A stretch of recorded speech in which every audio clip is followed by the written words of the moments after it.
Romanos 11.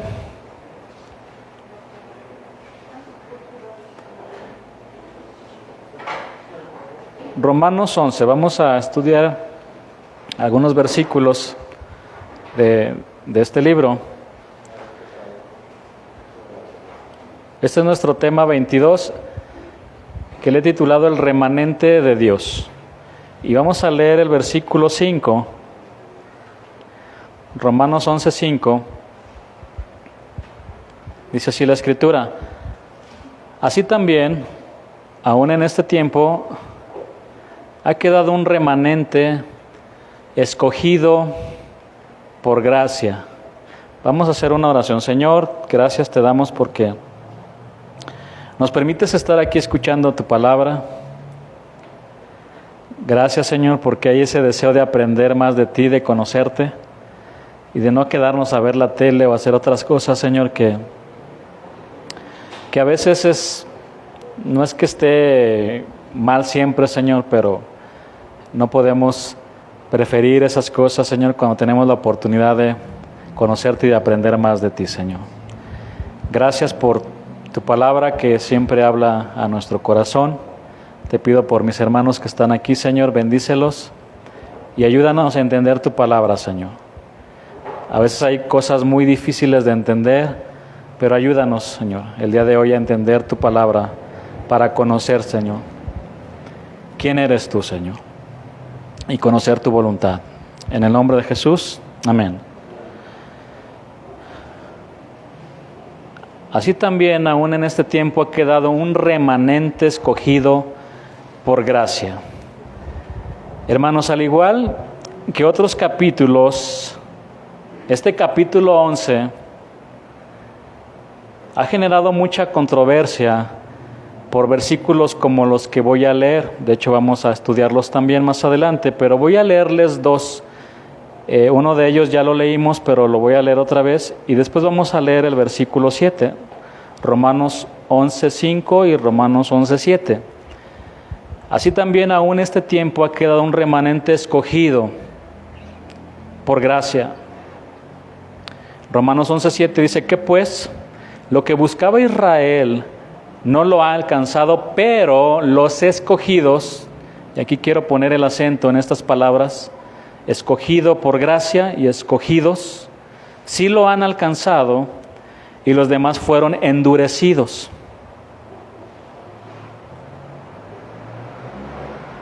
Bueno, existe un sector cristiano que cree en la elección incondicional, que en palabras concretas, más o menos, se refiere a que Dios determinó antes de la fundación del mundo a quienes iba a salvar o a enviar al infierno. Uno los elige para salvación y otros para condenación. El tema es muy complicado, pero vamos a estudiar qué dice la Escritura. Bueno, lo que indica, hablando sobre este punto, que el hombre no tiene ninguna opción ni libre albedrío para aceptar o rechazar a Cristo como Salvador. Bueno, para ser más específico, el calvinismo enseña que un hombre no se salva por creer en Cristo. Cree en Cristo porque es salvo. Suena bonito eso, ¿verdad? Ahora bien, la palabra escogido o escogidos aparece varias veces en la Biblia y la mayoría de estas veces se refiere a los hijos de Dios. Por ejemplo, en el libro de Efesios dice que el Señor nos escogió antes de la fundación del mundo. No obstante, aquí quiero mencionar algo. No predicar todo el consejo de Dios nos puede crear un sesgo, una desviación de la interpretación correcta de las Escrituras. Hechos 20:27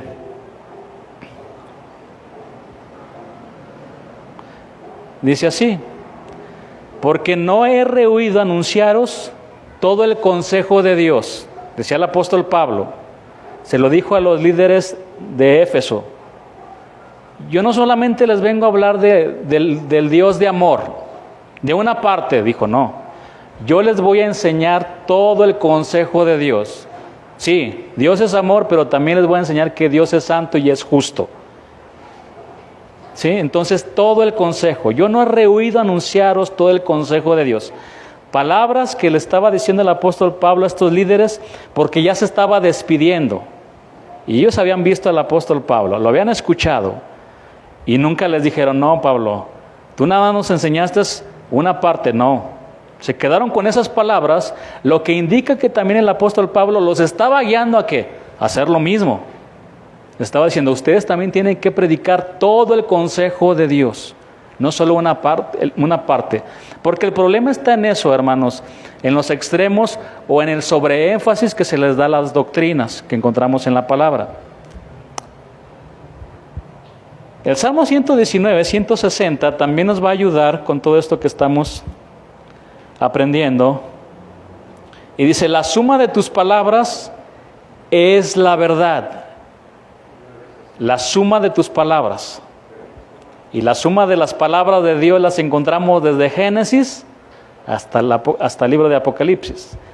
La suma de tus palabras es la verdad, tus rectos juicios permanecen para siempre. Por tal razón, es muy importante que busquemos una teología bíblica que sea congruente y que esté en armonía con toda la Escritura, no solo con unos pasajes, con toda la palabra de Dios.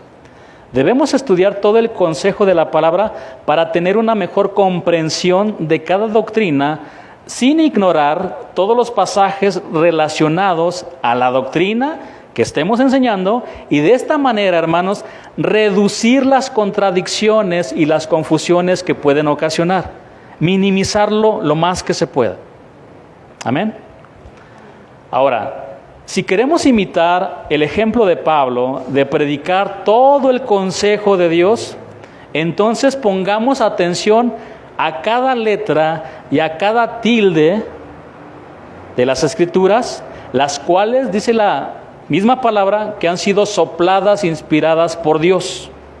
¿Sí saben lo que es una tilde?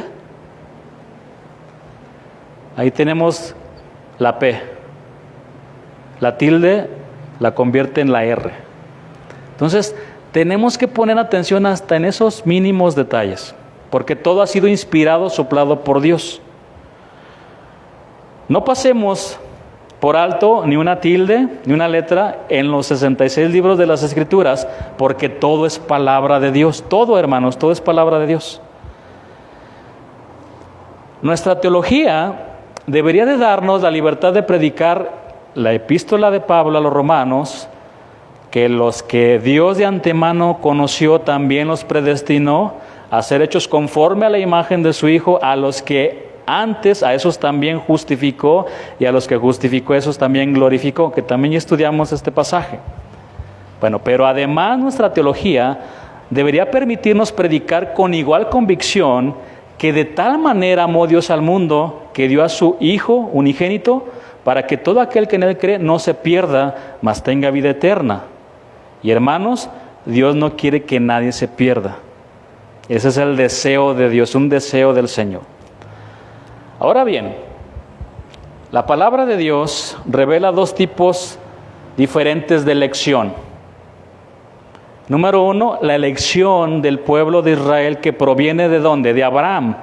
Y explica cómo Dios escogió a Abraham, ¿verdad? De donde vienen los judíos para que fueran su pueblo escogido. Eso lo podemos ver en Génesis 12, del 1 al 3, que no vamos a leerlo. Y la segunda es la elección para salvación, que se refiere al propósito electivo de Dios en cómo Él propicia la salvación eterna de los seres humanos individuales, de manera individual, tanto judíos como gentiles. ¿Dónde? En el Antiguo Testamento y en el Nuevo Testamento. Ahora bien, hermanos, no se me pierdan, la elección de Israel se refiere a la condición de los judíos como pueblo especial, escogido, no para su salvación. Porque no todas las personas del pacto de Abraham fueron salvas, solo aquellas dentro del pueblo del pacto, que fueron además los objetos de la elección para salvación y que entendieron y se apropiaron de las verdades salvíficas enseñadas en el sistema sacrificial que lo vemos en el Antiguo Testamento. ¿Recuerdan? Abraham creyó y le fue contado por justicia. Y vimos también el ejemplo de David. Bueno, estos objetos de la selección para salvación, de manera genuina, esperaban la expiación sustitutoria de Cristo en la cruz. De una manera increíble también el Señor se les reveló y ya les estaba mostrando. Pero recuerden que todo eso era sombra de lo que había de venir. De cierta manera, el Señor les estaba hablando de un sacrificio, del sacrificio del Señor Jesús. Entonces, así como ellos estaban, de cierta manera esperaban esto, nosotros los cristianos recordamos el sacrificio del Señor, hecho una vez y para siempre, por Cristo nuestro gran sumo sacerdote. Esto es muy interesante, porque ahora nosotros, pues ¿quién ha visto a Cristo? Ya no está el Señor aquí, y seguimos celebrando la cena, y recordando que Él va a venir, y su sacrificio, ¿no? Entonces ellos miraban el corderito y decían, ahí estaba la sombra, ¿no? De ese cordero inmolado que vendría. Esperaban eso también. Había una revelación todavía no completa, eran sombras, hasta que Jesús vino. Bueno, hermanos, además, siempre hubo un remanente salvo dentro de la salvación del pacto. El pueblo escogido, como dice Romanos 11, que ahorita vamos a estudiar. Bueno, este capítulo 11 de Romanos comienza con la consolación que Pablo está buscando debido a que su pueblo está rechazando a Dios. Sus compatriotas estaban rechazando a Dios. ¿Y cuántas veces lo hemos visto en el libro de Hechos? Que iba a las sinagogas y algunos judíos lo rechazaban, hasta lo querían asesinar. Pero había un remanente que creía y quería seguir escuchando la palabra de Dios. Bueno, este capítulo así comienza, con la consolación que Pablo está buscando debido a que su pueblo está rechazando a Dios, el pueblo de Israel. Ahora, Pablo es un israelita y está muy dolido, muy triste por la situación de su nación. De hecho, como lo hemos estudiado, Pablo tiene un profundo dolor que incluso él estaba dispuesto a separarse de Cristo y de su salvación con tal de que se salvaran sus hermanos compatriotas, los judíos, los israelitas. Pablo comienza, como es su costumbre, con este capítulo, con una pregunta. Vamos a Romanos 11:1, ahora sí.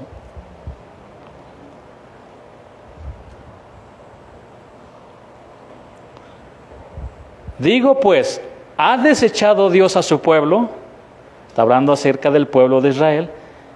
Y vean la respuesta, en ninguna manera. ¿Dios ha rechazado totalmente a su pueblo? Pablo dice, en ninguna manera. Y a continuación Pablo nos dará 3 ejemplos de que el rechazo hacia los judíos no era un rechazo total. En primer lugar, el caso propio de Pablo, ya que él es un israelita y es salvo. No a todos los ha rechazado. Mírenme a mí, yo soy también un judío. Y así me aceptó el Señor. Perseguía a los cristianos y los arrastraba, y el Señor no me rechazó. En segundo lugar, la presencia de Dios en su elección, es decir, el anticipado conocimiento de Dios de todas las cosas. Vamos a estudiar un poquito más. Y en tercer lugar, el llamamiento de Dios a un remanente de ese pueblo por gracia, escogido por gracia, por un favor inmerecido. Bueno, el pasaje del capítulo 11 de Romanos, esto que estamos leyendo, comienza el apóstol Pablo ligándolo con el pasaje anterior. Siempre hace eso, empieza a tejer pensamientos ligándolos uno con otro. Romanos 10:21, vamos a leerlo, cómo está ligando este pensamiento. Dice, pero acerca de Israel, dice, todo el día extendí mis manos a un pueblo rebelde y contradictor. Así termina el capítulo 10. Todo el día le ofrecí ayuda a un pueblo terco y desobediente, dice en otra versión. Durante todo el día he esperado a este pueblo, pero es gente desobediente que no quiere seguirme. Pablo previamente habló con mucha sinceridad sobre su continuo dolor de sus compatriotas, sobre todo porque estaban separados de Dios, y aquí no es la excepción, y pone de manifiesto que el pueblo de Israel rechazó la ayuda de Dios. Por tanto, Dios no ha sido escuchado por ese pueblo. ¿Cuál es este resultado? El que no cree ya ha sido condenado. Y Dios confirma la dureza del corazón del pueblo y afirma de manera categórica que por esa razón no pueden salvarse. Los judíos tienen que creer para que también sean salvos, hermanos. Y el que no cree será condenado. Ahora, hermanos, ¿será que ya no hay salvación para el pueblo de Israel? Vamos a ver qué dice el apóstol Pablo. Regresando a Romanos 11:1 dice, digo pues, ¿ha desechado Dios a su pueblo? En ninguna manera, porque también yo soy israelita, de la descendencia de Abraham, de la tribu de Benjamín, dice Pablo. Pablo les dijo, yo soy la mayor prueba de que Dios no ha rechazado completamente a su pueblo. Mírenme, yo soy un judío como ustedes, soy un israelita, vinculado con Abraham, soy hebreo, hebreo de hebreos, y también de la tribu de Benjamín, de donde salió el primer rey de Israel. No ha rechazado totalmente a los judíos. Además, fui alguien que constantemente rechacé la mano de misericordia de Dios. Es más, hermanos, me imagino a Pablo, yo estaba ahí cuando Esteban le predicó a un pueblo rebelde y aprobé su muerte en medio de ellos, pero Dios tuvo misericordia de mí. Versículo 2, Romanos 11:2.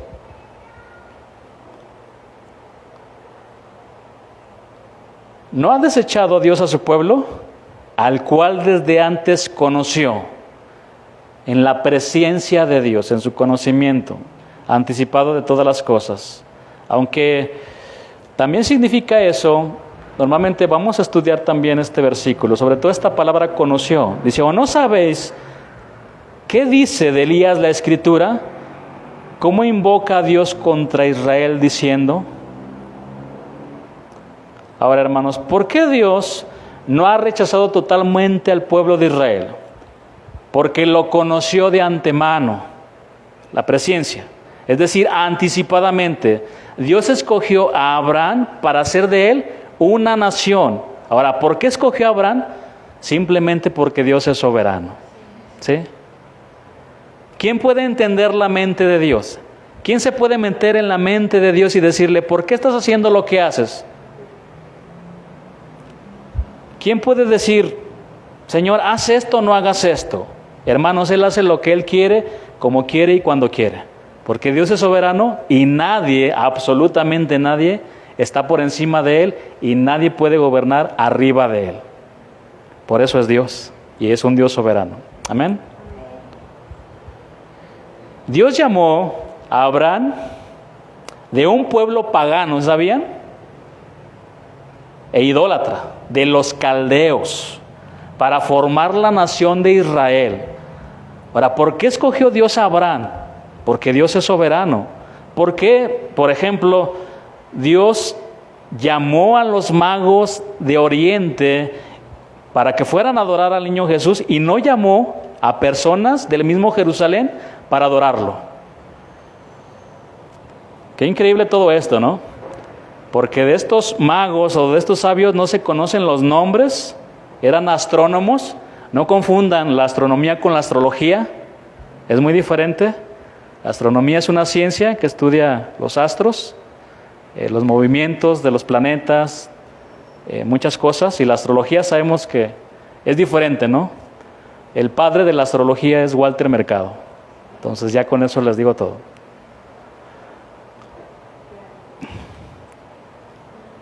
Pero no se conocen los nombres de estos sabios. Algunos estudiosos dicen que eran caldeos o árabes, que llegaron desde allá para adorar. ¿Recuerdan de dónde vino también Abraham? Bueno, estos magos, al igual que Abraham, representan las naciones paganas que de cierta manera buscan a Dios. Ellos representan los que no éramos pueblo de Dios y alcanzamos misericordia al acercarnos por fe a nuestro Señor Jesús. Hermanos, solo vean cómo Dios se glorifica a sí mismo y no le da ni la más mínima opción al hombre para que aparezca en el escenario y sea reconocido. Te dice, recuerda de dónde te saqué.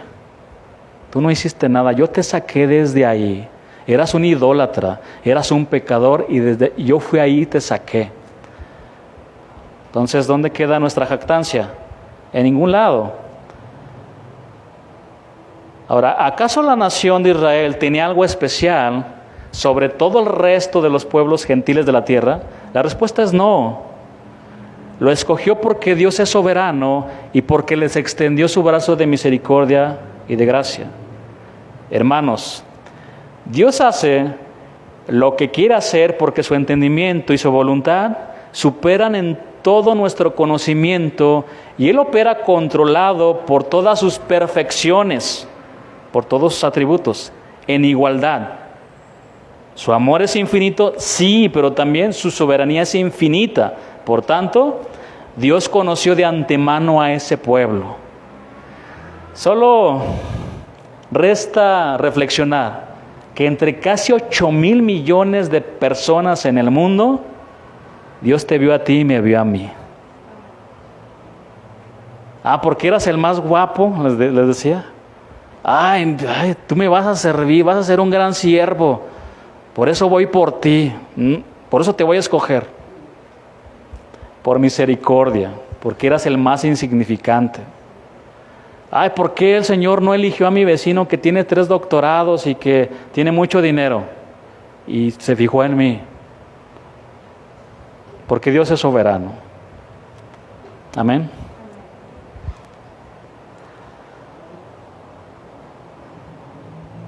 Dios conoció de antemano a ese pueblo. Y esto es muy, muy hermoso porque hablando acerca de la eternidad de Dios que hemos platicado y que es un tema difícil, pero Dios habita en un eterno presente y Él al mismo tiempo ve el pasado, el presente y el futuro.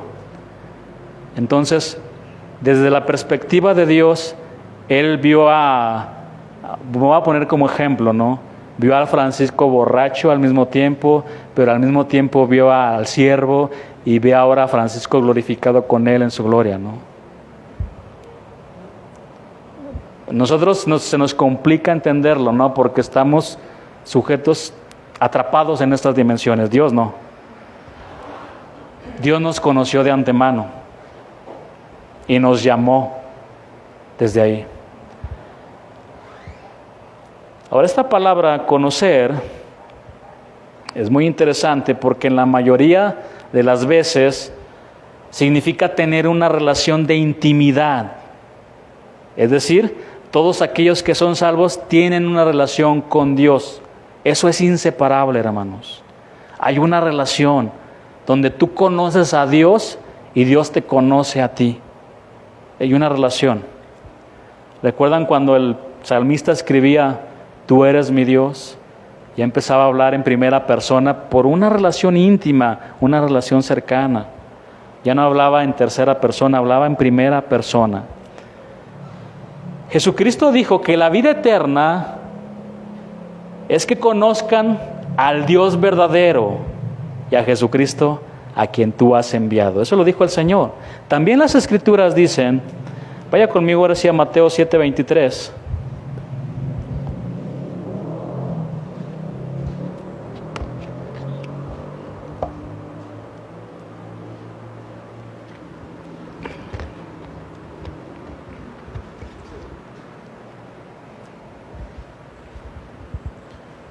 Entonces les declararé, nunca os conocí, apartaos de mí, hacedores de maldad. Este versículo se encuentra en el contexto de los falsos profetas. ¿Cómo van a conocer a un falso profeta? Por sus frutos los conoceréis, por su vida. Se encuentra en ese contexto. Al final, vean, esta base de salvación no es una mera confesión verbal. Muchos me dirán en aquel día, Señor, Señor. Esta base tampoco se basa en obras espirituales. No profetizamos en tu nombre y en tu nombre echamos fuera demonios y en tu nombre hicimos muchos milagros. Bueno, esta base sólida de nuestra salvación se encuentra en conocer a Jesús y que Dios nos conozca a nosotros. Nunca los conocí, apartados de mí, hacedores de maldad. Qué impresionante que en aquel día, delante de Dios, habrá grandes sorpresas, hermanos. Es probable que pase ahí el predicador que les hablaba del campeón y de la prosperidad y de muchas cosas, y llegue delante del Señor y le dé una coronita ahí pequeñita. Pero sí hice muchos milagros, Señor. Y después veo una ancianita, ¿no?, que se fue de misionera y que dedicó su vida y consagró su vida, le entregó su vida al Señor de una manera apasionada y que le dé ahí 10 coronas. Y el otro se le va a quedar viendo. O inclusive algunos de ellos ni siquiera van a entrar, ¿verdad? Porque muchos ni siquiera son salvos. Qué terrible, ¿no? Esta base sólida de nuestra salvación se encuentra en conocer a Jesús y ser conocido por Él. Por tanto, dentro del pueblo de Israel deben existir algunos en comunión, en relación, en identidad con Dios, para que sean salvas. Y esto lo hemos visto a través de la historia del pueblo de Israel. ¿O no sabéis que dice de Elías la Escritura cómo invoca a Dios contra Israel diciendo? Eso fue lo que también leímos. Vamos a leer ahora el versículo 3, Romanos 11:3, para ligarlo con esto.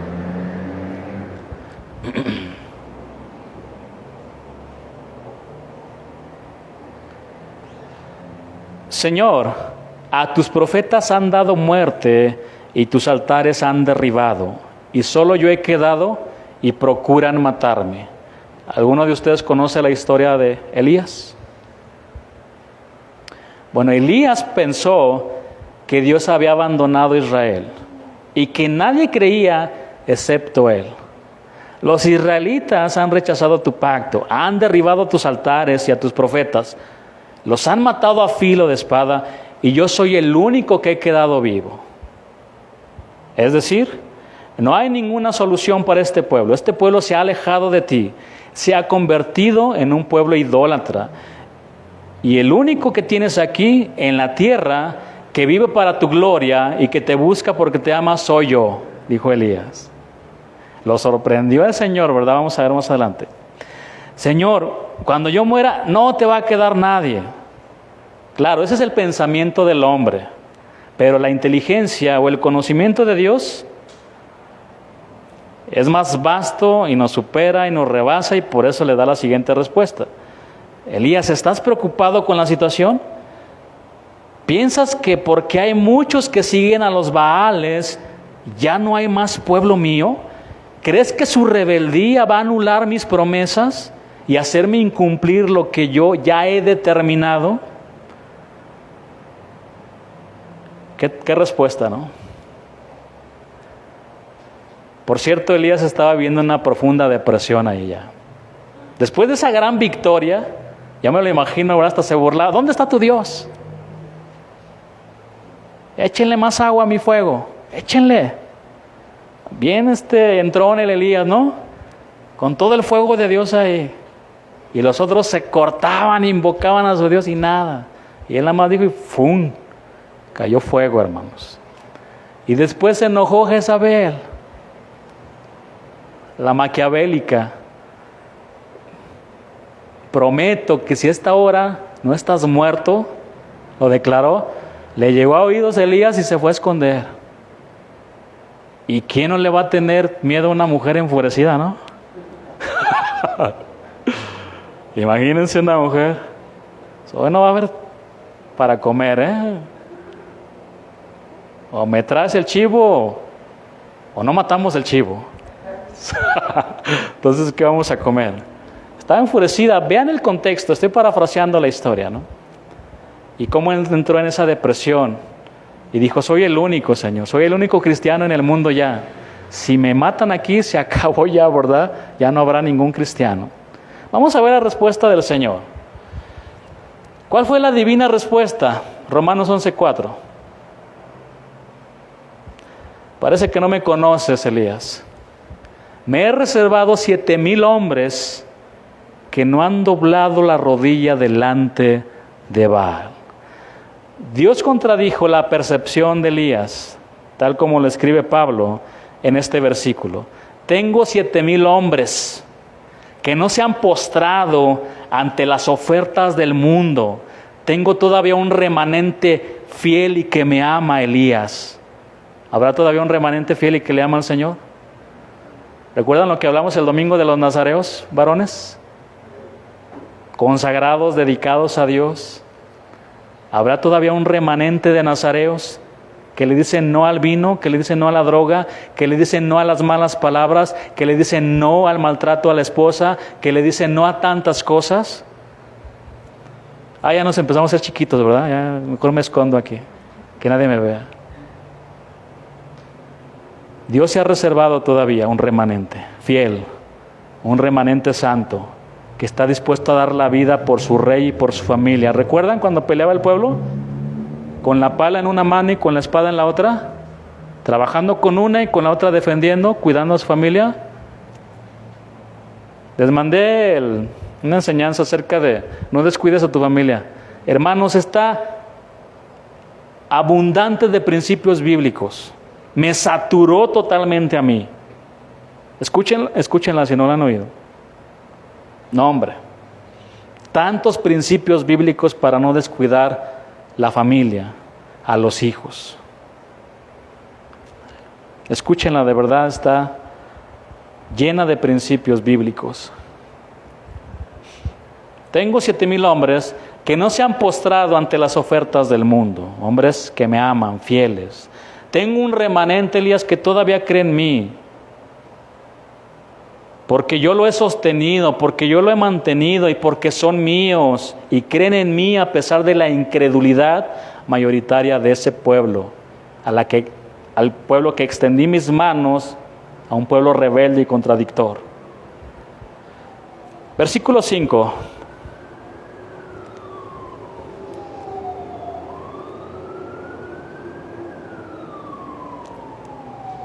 Así también, aún en este tiempo, ha quedado un remanente escogido por gracia, hermanos, por gracia. Un remanente es la parte de un todo, la parte de un todo. Bueno, esa parte se refiere a los que creen porque hay otros que no creen. Y no tenemos que profundizar como otros, como la frase que les dije al inicio.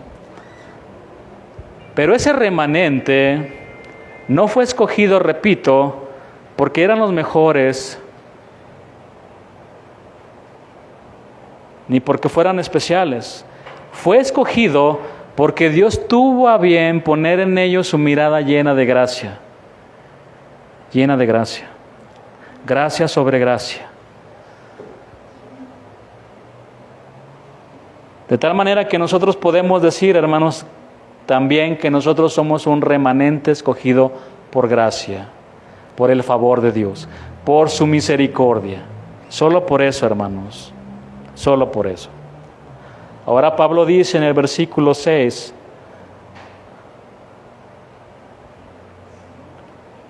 volviendo a poner el énfasis en la gracia, dice, y si por gracia, ya no es por obras. De otra manera la gracia ya no es gracia. Y si por obras, ya no es gracia. De otra manera la obra ya no es obra. Pablo nos confundió a todos con esto, ¿verdad? En concreto, lo que Pablo está diciendo es que ninguno de los de Israel por obras llega a alcanzar esta condición de remanente de Dios. De otra manera, la gracia ya no sería gracia. Pablo también hablaba, decía, no soy yo, sino la gracia de Dios en mí, el favor de Dios en mí. Todo lo que yo estoy haciendo, que imagínense, todo lo que hizo el apóstol Pablo, hemos estudiado en el libro de Hechos, viajando por todos lados y predicando, y a lo mejor se le pudo haber sacado un hermanito, ay Pablo, Dios te está usando tremendamente. Yo quisiera ser como tú, Pablo. No soy yo, es la gracia de Dios en mí. Fíjense cómo le daba la gloria siempre a Dios. Y vaya, ¿no? Se la pasaba haciendo hasta las tiendas y trabajando y yendo también a la sinagoga a predicar. Y si por obras ya no es gracia, de otra manera la obra ya no es obra.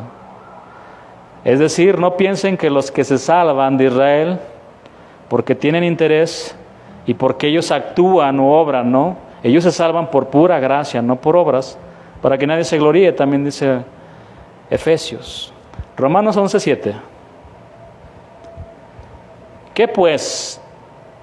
Lo que buscaba Israel no lo ha alcanzado, pero los escogidos sí lo han alcanzado y los demás fueron endurecidos. Ya también estudiamos algo acerca de cuando Dios endurece el corazón, ¿recuerdan? Dios lo entrega, lo deja ir por sus caminos, porque se resiste. ¿Qué pues? Lo que buscaba Israel no lo ha alcanzado. Ellos buscaban la justificación por las obras. Ellos buscaban, el pueblo de Israel, que Dios les tomara en cuenta las acciones que hacían como hombres. Pero los escogidos sí lo han alcanzado y los demás fueron endurecidos. Es decir, Dios ha escogido de ese pueblo para que su pueblo no se extinga, no se pierda. Ha escogido un remanente por pura gracia. El único derecho de todo ese pueblo por rebeldía era perderse. Pero Dios en gracia se acerca a todos, hermanos. Pero unos creen y aceptan la obra de Dios y otros no creen. Bueno, el remanente, lo repito, son aquellos que creen y que Dios ha sostenido a lo largo de la historia. Romanos 11:8.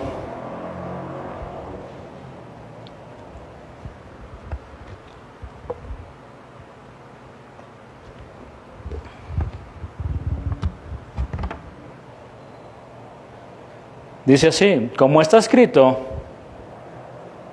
Dios les dio espíritu de estupor. ¿Qué significa esta palabra estupor? Habla de un entorpecimiento o estancamiento espiritual que te provoca ceguera. Como está escrito, Dios les dio espíritu de estupor, ojos con que no vean y oídos con que no oigan hasta el día de hoy. Otras versiones dicen así, como está escrito, Dios les dio un espíritu insensible, ojos con los que no pueden ver y oídos con los que no pueden oír hasta el día de hoy. Como dice la Biblia, Dios les cerró la mente, los ojos y los oídos hasta el día de hoy.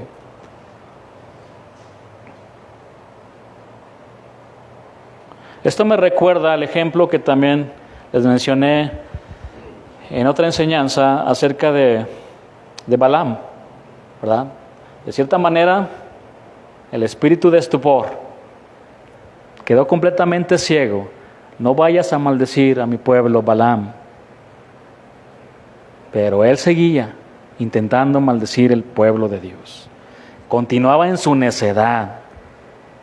Sansón, no te juntes con las mujeres paganas, Sansón. Esto es una fuerte exhortación para nosotros los varones. No veas a las mujeres paganas, Sansón.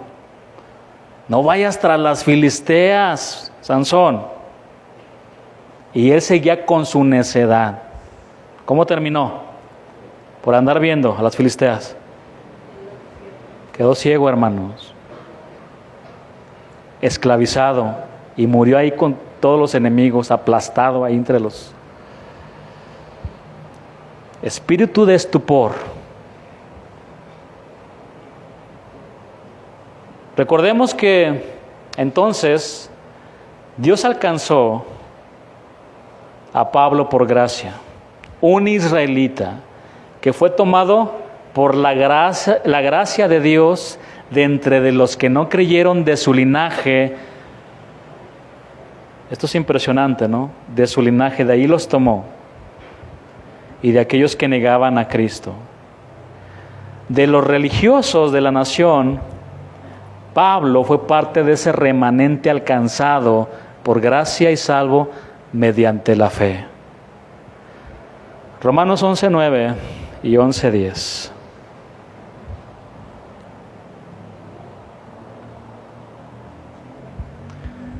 Y David dice, se ha vuelto su convite en trampa y en red, en tropezadero y en retribución.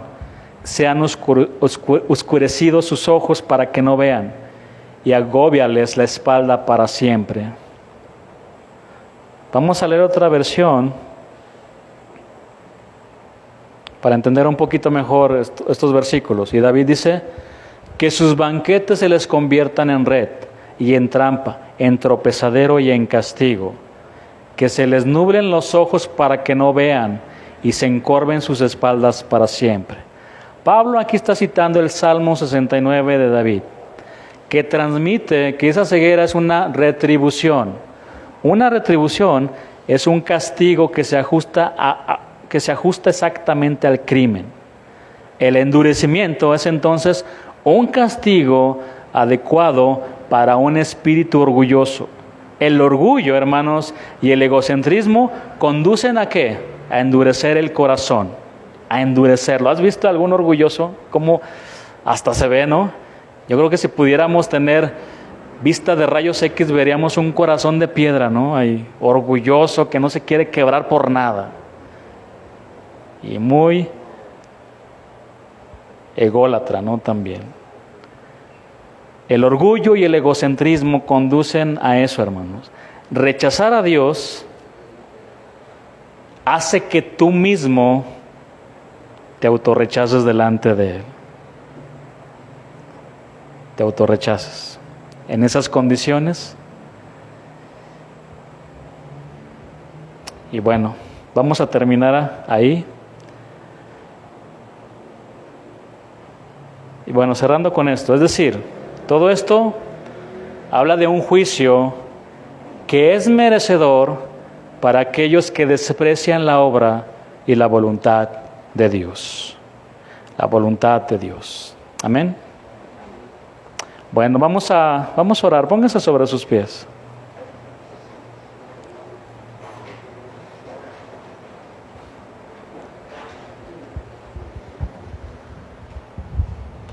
Debemos de encontrar el equilibrio en todo esto.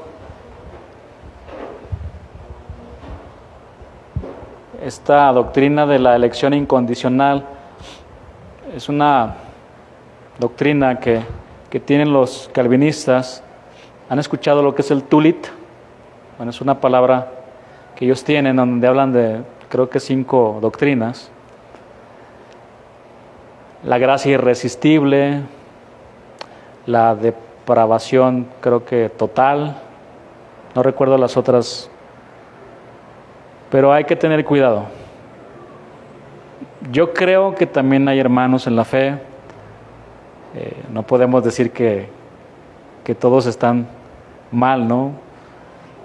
Nadie tiene la revelación completa de la palabra de Dios, pero sí hay extremos peligrosos en esa doctrina, hay que tener mucho cuidado. Por eso hay que estudiar todo el consejo de Dios, no solo quedarnos con una parte, no solo con una. Hay que ver también el lado B, no solo quedarnos con el lado A. Y esto nos va a ayudar a entenderlo mejor, ¿no? La suma de tus palabras es verdad. Toda la suma de lo que hay en la Escritura es verdad. Nada se contradice, nada tiene que confundirnos. Es que ya me confundió. Esto es importante porque algún día van a escuchar eso y, ay, ya me confundieron. Entonces Dios me escogió para irme al infierno y ahí entra la confusión. Muy bien. ¿Está contento? ¿Sí entendió o no entendió? Bueno, si no entendió, vaya conmigo al final y pregúnteme, ¿sí? Porque la verdad es que es un tema también difícil, pero Señor, espero me haya dado gracia para poder explicarlo, pero con toda confianza vaya conmigo y pregúntenme. Si tiene alguna duda, hoy no le entendí aquí, con toda duda, con toda confianza vaya conmigo, para que no se quede así como confundido, ¿no? Bueno, pues sonríale a su hermano, está muy serio. Dígale, ya se acabó la enseñanza. Despierta. Despierta tú que duermes entre los muertos, ¿no? Como dice la Escritura. Que te alumbre la luz del Señor. Muchas gracias a Dios por todo lo que estamos aprendiendo. Amén. Mucha enseñanza. Mucha palabra. Hay visión, hermanos. Todavía hay visión. Hay palabra del Señor para todos nosotros. Vamos a orar. Señor, te damos gracias por tu palabra. Gracias porque tú nos amas, tú nos cuidas. Y sí, somos tu remanente escogido por gracia. Nos tomaste de lo peor, Señor. Así como llamaste a Abraham de un pueblo pagano, nosotros también. Así como llamaste a esos magos del oriente para que te adoraran,